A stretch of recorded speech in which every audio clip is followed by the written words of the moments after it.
Assalamualaikum warahmatullahi wabarakatuh. Perkenalkan kami dari kelompok satu akan mempresentasikan materi mengenai pasar modal dan pasar uang pada mata kuliah Bank dan Lembaga Keuangan yang beranggotakan saya sendiri Erisa Oktaria, Intan Septia, Koni Anggraini, dan Selvia Joso. Selanjutnya, sekuritas yang diperdagangkan di pasar modal. Sekuritas adalah instrumen keuangan bernilai yang diperdagangkan di pasar modal dan menjadi bukti klaim kepemilikan atau piutang. Pasar modal mempertemukan perusahaan yang membutuhkan dana jangka panjang dengan investor yang ingin berinvestasi. Beberapa sekuritas utama yang umum diperdagangkan antara lain, yang pertama saham. Saham merupakan bukti kepemilikan modal pada sebuah perusahaan. Keuntungan yang diperoleh investor berasal dari dividen dan capital gain, sedangkan resikonya bisa berupa capital loss dan resiko likuiditas jika perusahaan bangkrut. Contoh saham terkenal di Indonesia adalah BBCA, Telkom, dan Unilever. Obligasi. Yang kedua, itu obligasi.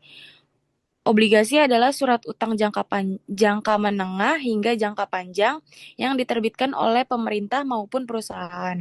Investor mendapatkan keuntungan dari kupon bunga serta pelunasan pokok pada saat jatuh tempo. Risiko yang dihadapi antara lain gagal bayar dan risiko perubahan suku bunga. Contoh obligasi retail adalah ORI dan sukuk retail. Berikutnya reksadana. Reksadana adalah wadah penghimpunan dana dari masyarakat yang dikelola oleh manajer investasi. Reksadana menawarkan diversifikasi sehingga cocok bagi investor pemula. Jenisnya meliputi reksadana pasar uang, pendapatan tetap, campuran, dan saham. Slide selanjutnya. Jenis sekuritas lainnya di pasar modal. Terdapat juga sekuritas lain seperti right issue, yaitu memberikan hak kepada pemegang saham lama untuk membeli saham baru. Contohnya Bukalapak. Waran adalah hak membeli saham pada harga tertentu, namun bersifat spekulatif karena memiliki masa berlaku. Contohnya waran Goto. ETF atau Exchange Trade Fund adalah reksadana yang diperdagangkan di bursa seperti saham sehingga lebih fleksibel. Contohnya EFT IDX 30, EF, ETF LQ 45. Selanjutnya akan dibacakan oleh teman saya. Alur perdagangan sekuritas dan peran dalam perekonomian. Di sini di alur perdagangan sekuritas ada beberapa seperti penerbitan oleh emiten diawasi oleh OJK, ya lalu pencatatan di BI, kemudian transaksi via perusahaan sekuritas, penyelesaian transaksi oleh KSEI, dan pengawasan dan regulasi oleh OJK. Di sini juga ada peran sekuritas dalam perekonomian, yaitu sumber pendanaan jangka panjang perusahaan. Yang kedua, alternatif investasi masyarakat. Yang ketiga, meningkatkan likuiditas dan efisiensi ekonomi. Lalu selanjutnya membentuk harga wajar melalui mekanisme pasar. Slide selanjutnya. Di sini ada pemain utama dalam pasar modal Indonesia. Untuk itu, pasar modal sendiri adalah sistem besar yang melibatkan banyak pihak dengan fungsi dan tanggung jawab berbeda, lalu memastikan transaksi transparan, adil, dan efisien. Kemudian di sini ada emiten atau issuer, perusahaan penerbit sekuritas untuk menghimpun dana. Contoh BBRI, TLKM, dan UNVR. Lalu kedua ada investor, pihak yang menanamkan modal untuk imbal hasil seperti individu, institusi atau asing. Yang ketiga ada perantara, pedagang, efek atau broker, yaitu perusahaan perantara transaksi jual beli efek. Contoh Miare Aset Sekuritas. Lalu yang keempat ada manajer investasi, yaitu mengelola portofolio efek dan reksadana. Contohnya Manulife Asset Management. Untuk slide selanjutnya akan dibacakan oleh teman saya. Baik, terima kasih. Selanjutnya saya akan menjelaskan mengenai regulator dan lembaga penunjang dalam pasar modal. Dalam pasar modal, agar kegiatan investasi berjalan aman dan teratur, diperlukan lembaga yang mengatur dan mendukung operasional pasar. Lembaga-lembaga ini berperan untuk menjaga transparansi, keamanan, dan kelancaran transaksi. Salah satunya ada Bursa Efek Indonesia atau BEI. BEI menyediakan sistem perdagangan efek yang aman dan transparan. Artinya semua transaksi jual beli saham dilakukan melalui BEI secara resmi dan diawasi. Yang selanjutnya ada KSEE atau Kusdian Sentral Efek Indonesia yang bertugas menyimpan efek dalam bentuk elektronik dan mengatur proses penyelesaian transaksi. Jadi penyimpanan ini tidak berbentuk fisik, melainkan digital agar lebih aman dan efisien. Kemudian ada KPEE atau Clearing Penjaminan Efek Indonesia yang menjamin penyelesaian transaksi bursa. Dengan adanya penjamin ini, transaksi tetap aman meskipun salah satu pihak mengalami kendala. Yang terakhir adalah OJK, atau Otoritas Jasa Keuangan.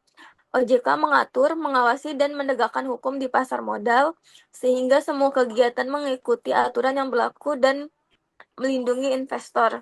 Ada juga lembaga penunjang lainnya, seperti notaris, akuntan publik, konsultan hukum, penilai, dan biro administrasi. Semua berperan pendukung admin dan legalitas transaksi pasar modal. Selanjutnya saya akan menjelaskan mengenai fungsi pasar modal. Pasar uang. Pasar uang adalah tempat transaksi peminjam dana jangka pendek, biasanya kurang dari 1 tahun. Tujuannya adalah untuk menjaga likuiditas dan stabilitas sistem keuangan. Pertama, pasar uang menjadi sarana pendanaan jangka pendek bagi perusahaan, bank, maupun pemerintah untuk kebutuhan modal kerja sementara. Kedua, pasar uang juga menjadi tempat investasi jangka pendek dengan risiko rendah seperti deposito atau sertifikat Bank Indonesia. Fungsi ketiga yaitu menjaga likuiditas sistem keuangan terutama dalam perbankan agar dana selalu tersedia ketika dibutuhkan. Keempat, pasar uang berperan sebagai instrumen kebijakan moneter. Bank Indonesia menggunakan pasar uang untuk mengontrol jumlah uang beredar dan suku bunga. Kelima, ada pasar uang mempertemukan pihak yang memiliki kelebihan dana dan pihak yang membutuhkan dana, sehingga sistem keuangan menjadi lebih efisien. Dan yang terakhir, ada pasar uang juga dapat menjadi indikator kondisi ekonomi. Pergerakan suku bunga di pasar uang mencerminkan situasi ekonomi di suatu negara.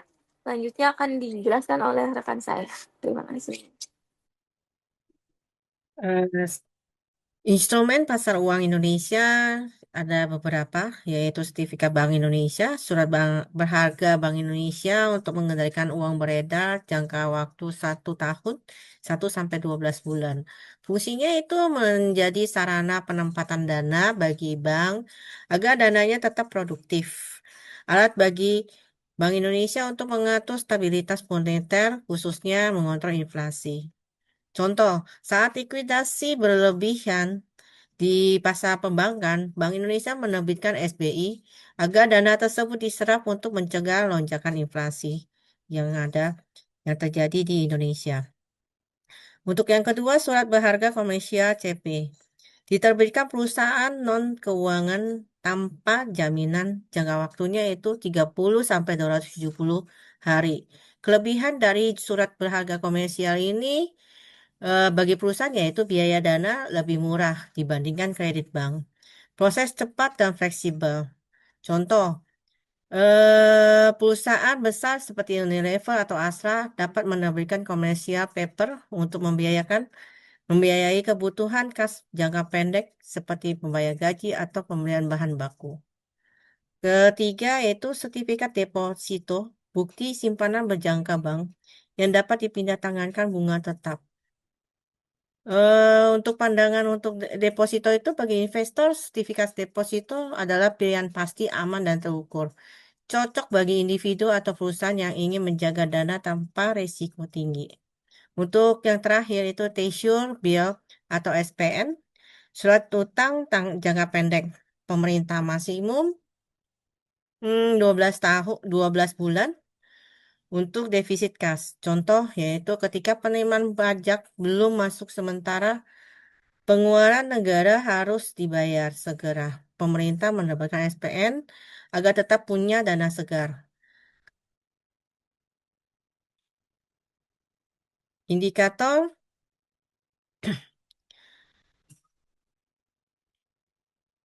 Indikator utama pasar uang yang dipantau yaitu Bank Indonesia punya BI Rate, BI 7DR atau BI 7 Day, Reserve Repo Rate, suku bunga acuan utama Bank Indonesia, patokan pasar uang dan perbankan. Contoh untuk ini, pada tahun 2024 BI sempat menahan suku bunga di 6,25% untuk menstabilkan nilai tukar rupiah di tengah tekanan global. Itu sinyal kuat bagi pasar uang masih dijaga agar tidak terlalu ketat. Untuk yang kedua yaitu nilai tukar rupiah. Mencerminkan permintaan atau penawaran falas mempengaruhi kepercayaan investor. Jika rupiah melemah tajam terhadap dolar, investor akan menahan transaksi jangka pendek dan permintaan instrumen pasar uang rupiah bisa turun. Inflasi dan ekspektasi inflasi mempengaruhi nilai real bunga dan return investasi dipantau ketat. Contoh di tahun 2023, inflasi Indonesia turun di kisaran 2,8%, membuat pasar uang lebih stabil dan investor nyaman menaruh dana jangka pendek. Untuk yang terakhir itu adalah cadangan devisa, kemampuan negara menjaga stabilitas nilai tukar dan kewajiban luar negeri. Contoh di tahun 2024, cadangan devisa Indonesia mencapai sekitar 146 miliar US, menunjukkan pasar uang cukup kuat menghadapi tekanan global. Indikator lainnya yaitu suku bunga pasar uang antar bank, PUAP, volume transaksi, SPI, dan operasi pasar terbuka, ya SBN jangka pendek. Kasus terbaru pelanggaran dan intervensi yaitu di pasar modal, manipulasi dan keterlambatan laporan. Contoh yaitu manipulasi saham Rimo 2023, harga melonjak tanpa fundamental, OJK sanksi denda miliaran dan langgaran transaksi dan larangan transaksi BEI suspensi perdagangan. Kasus ini sebagai peringatan keras pada pasar modal, tidak hanya untuk butuh keberanian, tapi juga kehati-hatian dan etika. Investor tidak cukup hanya melihat grafik naik turunnya, tapi harus menilai integritas emiten dan transparansi laporan keuangan. Pasar modal sehat lahir dari kejujuran dan pengawasan yang kuat, bukan spekulasi jangka pendek. Kasus kedua itu keterlambatan laporan keuangan waskita di tahun 2024. OJK sanksi 1,25 miliar karena telat sampaikan laporan tahunan 2022. BI tangguhkan perdagangan saham. Dari kejadian ini, analisa ini bukan sekedar kesalahan teknis, tapi cerminan lemahnya tata kelola dan pengawasan internal perusahaan negara. Investor retail Yang cerdas harus membaca sinyal seperti ini. Sebelum membeli saham, laporan keuangan yang terlambat seringkali bertanda masalah lebih dalam. Di pasar modal, transparansi dan kejujuran adalah pondasi utama kepercayaan dalam laporan keuangan yang berlaku. Pasar uang, pengendalian likuiditas dan inflasi. Contoh kasusnya itu intervensi Bank Indonesia via OPT di tahun 2024 sampai 2025. BI tahan BI 7 DRR di 6,25%. Jual SBN Reserve Repo perkuat DNTF. Hasil inflasi terkendali 2,8 sampai 3%. Rupiah stabil di 15.000 US. Analisisnya yaitu kebijakan BI ini sebagai contoh nyata disiplin moneter yang elegan tapi efektif. Pasar uang bukan tempat mencari keuntungan cepat, melainkan menjaga keseimbangan ekonomi. Untuk kasus yang kedua itu penerbitan SB, SPN 2023 sampai 2024. Pemerintah terbitkan SPN untuk tutupi defisit APBN jangka pendek.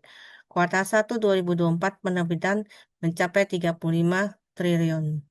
Analisis ini adalah langkah ini sebagai strategi cerdas namun berhati-hati. Khas gaya pemerintah yang menjaga arus kas sebagai seorang kepala rumah tangga mengatur keuangan keluarga. SPN menjadi alat efektif menutup kebutuhan sementara tanpa membebani APBN jangka panjang. Namun, bila terlalu sering diterbitkan, bisa menjadi sinyal tekanan fiskal yang harus diwaspadai. Pasar uang membantu negara tetap bernapas, bukan untuk berutang, tapi untuk menjaga stabilitas dan sementara. Terima kasih atas waktunya untuk presentasi ini.